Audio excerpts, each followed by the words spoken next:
Middle class ஏன் middle கிளாஸாகவே இருக்காங்க, அதை பற்றி தான் இந்த வீடியோவில் பார்க்க போகிறோம். இப்போ நான் சொல்ல போகிற 5 மிஸ்டேக்ஸ்னால தான் மிடில் கிளாஸ் நல்ல ஃபைனான்ஷியல் லைஃப்பை லீட் பண்ண முடியாமல் இருக்குது. அதில் ஃபர்ஸ்ட் மிஸ்டேக் டெப்ட், அதாவது கடன்.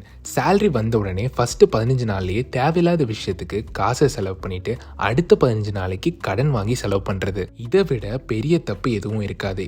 ஏன்னா இந்த மாதம் கடன் வாங்கினதை அடுத்த மாதம் சேலரி வந்த உடனே கொடுத்துருவோம். அப்போ அடுத்த 15 நாளைக்கு மறுபடியும் காசு இருக்காது. இதுக்கு திருப்பி கடன் வாங்கி இது ஒரு ட்ராப்னு தெரியாமலேயே மாட்டிட்டு ஓடிட்டு இருப்போம். இந்த மாதிரி பண்றதை நிறுத்தினா தான் மனசு நிம்மதியா இருக்கும். அப்பதான் ஃபைனான்ஷியலா தெளிவான முடிவை லைஃப்ல எடுக்க முடியும். செகண்ட் மிஸ்டேக், நீடுக்கு செலவழிக்காம வாண்ட்டுக்கு செலவழிக்கிறது. புரியல, நீட்னா இந்த விஷயம் இருந்தா மட்டும்தான் நம்ம லைஃப் ஓடும். எக்ஸாம்பிளுக்கு சாப்பாடு, வீடு, rent, current bill, phone bill etcetera etcetera. வாண்ட்னா இது அத்தியாவசியம் இல்லை, ஆனா இருந்தா நல்லா இருக்குன்ற விஷயங்கள். எக்ஸாம்பிளுக்கு பீச்சுக்கு போறது, சினிமாக்கு போறது எக்ஸெட்ரா எக்ஸெட்ரா. ஸோ உங்க சேலரியிலேருந்து 50% நீடுக்கும் 30% வாண்ட்டுக்கும் செலவு பண்ணலாம். மிச்சம் 20% சேவ் பண்ணணும். இப்படி ரூல் போட்டு செலவு பண்றதுனால கொஞ்சம் காசை மிச்சம் பண்ணலாம். ப்ளஸ் தேவையில்லாத செலவையும் குறைக்கலாம். மூணாவது தப்பு, இன்வெஸ்ட் பண்ணாமல் இருக்கிறது. காசை சேர்த்தா மட்டும் பத்தாது, காசை வளர்க்கணும். இதுக்கு ஏதாவது ஒரு விஷயத்தில் காசை இன்வெஸ்ட் பண்ணணும். இல்லைனா காசு இன்ஃப்ளேஷன், அதாவது பணவீக்கம்னால பர்ச்சேசிங் பவரை இழந்துரும். இன்னும் சிம்பிளாக சொல்லணும்னா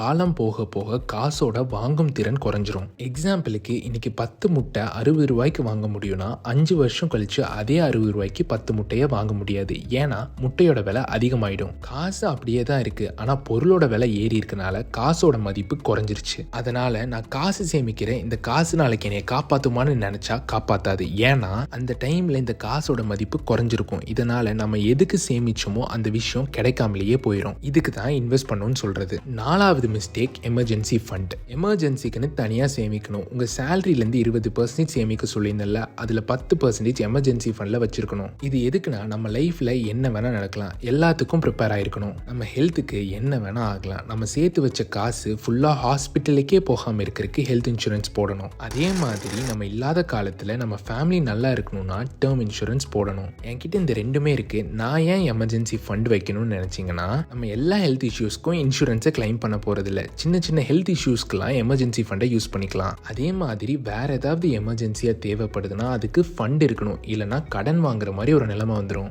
இதுக்கு தான் எமர்ஜென்சி ஃபண்ட் ரொம்ப யூஸ்ஃபுல்லாக இருக்கும். அஞ்சாவது காமன் மிஸ்டேக் என்னன்னா, ஃபைனான்ஷியல் லிட்ரஸி. அதாவது நம்ம சம்பாதிக்கிற காசை எப்படி செலவு பண்ணணும், எதுல செலவு பண்ணக்கூடாது, நம்ம சேமிக்கிற காசை கோல் பேஸ்டா எப்படி இன்வெஸ்ட் பண்றது, அதை எப்படி டைவர்சிஃபைடா இன்வெஸ்ட் பண்றது, இது எதுவுமே தெரியாதனால தான் மிடில் கிளாஸாவே இருக்கும். இந்த ஃபைனான்ஷியல் லிட்ரஸியை கொடுக்கறதுக்கு தான் நாங்க இருக்கோம். நீங்க சப்ஸ்கிரைப் மட்டும் பண்ணி வச்சுக்கோங்க. மணியை எப்படி ஹேண்டில் பண்ணணும், எப்படி ஹேண்டில் பண்ணக்கூடாதுன்றதை நான் சொல்லித்தரேன்.